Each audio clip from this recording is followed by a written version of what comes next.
शहर ने दलील दी सी जी सस्सी दे बारे च, ते सस्सी रब नाल जवाब किया वा रब्बा जे तेरा होंदा ना कोई तो तेनू लगना सी पता ना होया तेरा ते ना को मोया तेरा, तेनू के पता है विछोड़े दा तार रब्बा जी। काश जे कोल होंदा ना रब सस्सी दी कोल होंदी, मैं तेनू कोल बह के दसनियां सी गल्लां मेरियां के मजबूरियां। इसे कदर के हुकूमत साडे कोल बह के जे सानू बुला के सुने तो उन्हां नू पता लगे इन्हां दियां के मजबूरियां। असा रोने तो सिवा साडा कोई तरीका नहीं, रोने तो सिवा कोई तरीका नहीं। अगर मेरा बाप मर गया तो मैं, जे मैं मर जासा मेरी औलाद है, तो औलाद दी कोई फड़क गया तो पिछे और ही कहा जासी नस्लदार नस्ल चलना। नस्लदार पर नस्ल है, कोई शक नहीं इस गल।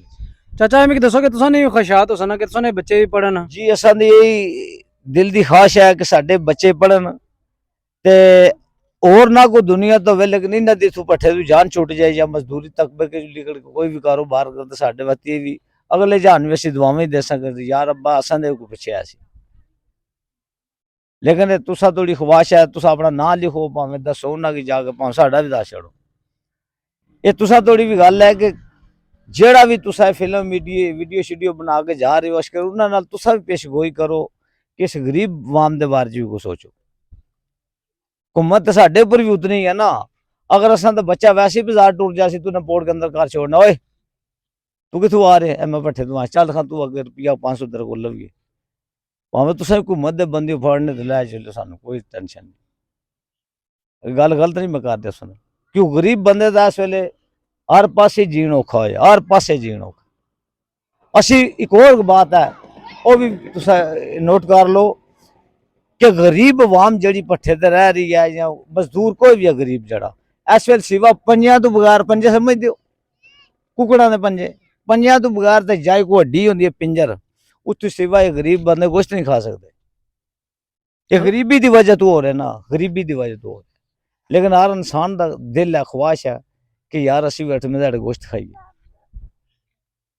इतनी मजदूरी नहीं बननी है, इतनी मजदूरी नहीं, लेकिन मालक की तरफों ये ना हो कि मालक आखन के साडी तो ही नहीं कर देना। असन दा बंदा मार जांदा असी कर्जा चुकने मालक को ते तुसा जानी ते चलो जिधर भी जासी फिल्म पे जाए असा कड़ा कोई 2 नंबरी कर ले या बदमाशी पे करने। अगर पेट तू पल्ला जाए तू नी नंगी है या कज्जी है बोलो हो तुसा भी सर इस वेले तो कज्जी है। अगर पेट तू पल्ला चुके जे तो क्यों होता है? तो नहीं नंगी है। कोई भी अपनी बीवी या अपनी धी भैन का ख्वाहिश पर्दा नहीं करता, करदा कोई? असा तो बच्चा रात को पैदा होता सी मालक दे पेश होने ठगदार दे ठगदार जी पैसे दवा दे जाओ नर्स को लगे। इतनी की गरीबी इस तो अलावा तो तुसा भी इसके बाल बच्चेदार हो, अल्लाह ताला थोने लात पर कर्म करे, धियां भैन आले हो तुसा भी। लेकिन ऐसा पर्दा खाश कोई बंदा नहीं किसी के करता।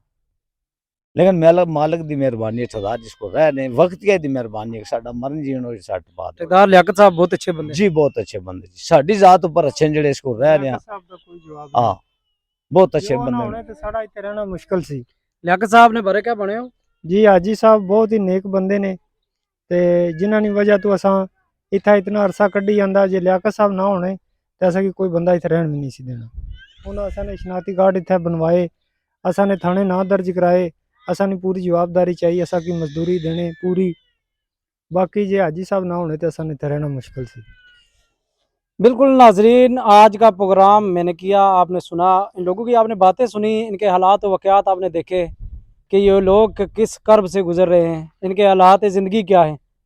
हुकूमतें तो सिर्फ अपने पेट भरने के लिए सारे काम करती हैं, लेकिन ये लोग जो हैं ये अपने बच्चों का पेट भरने के लिए दिन रात मजदूरी करते हैं।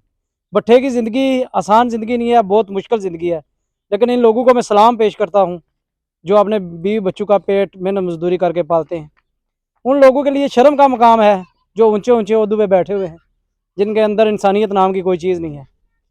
आज का ये प्रोग्राम मैं इस अज़म के साथ करके जा रहा हूँ कि अल्लाह ताला इन सब लोगों पर अपना करम फरमाए।